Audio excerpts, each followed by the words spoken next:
Եթե իմ միտքը իմ ընկալումը ինձ ասում է, այսօր իմ մենեջերը ինձ ոնց որ թե թարս նայեց, ըհը, հետս չունի, չի ուզում, կամ մի բան է ինչի։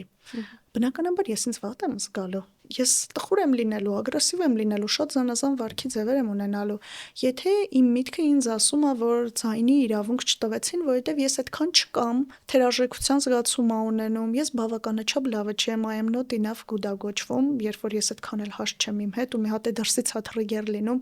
ավելի ա խորանում, էլի իմ արձագանքը սուր ա լինելու։ Բայց եթե իմ վերաբերմունքը միտքը իրավիճակի հետ կապված ասի, օրինակ մարդ ես, այսօր կարող է լավ չի զգացել, տրամադրություն չունի եւ միշտ չի որ իմ հետ կապ ունի։ Մենք շատ երբեմն անձնավորված ենք ընդունում, մի դեպքում որ խնդիրները գտնում ենք, որ մեր պատճառով է եւ մի դեպքում մյուսների ու հաճախ անձնավորված ենք ընդունում, որ իմ հետ հատկապես տենց վարվեց։ Եկեք ընդունենք, որ հա կարա լինի եւ իրոք ինչ որ չափով քո անձի հետ է կապված, բայց որպես կանոն միշտ չի որ այդ ամենը մեր հետ է կապված։ Ուղղակի մենք մեզ ենք Հա, վերագրում ենք ու երբ որ ընկալումդ վերաբերմունքդ փոխում ես, պլյուս ասում ես, որ դե կարա լինի աշխատանքային միջավայրում միշտ չի որ բոլորը բոլորին կարողանում են ժպտան, տարբեր process-ների միջով են անցնում եւ այդ միշտ չի որ իմ անձի հետ է կապված, սրանից այնպես չի շատ ուրախ ու երջանիկ ես որ քեզ չնկատեցին, կամ քո ուզած ձևով չարձագանքեցին, բայց քո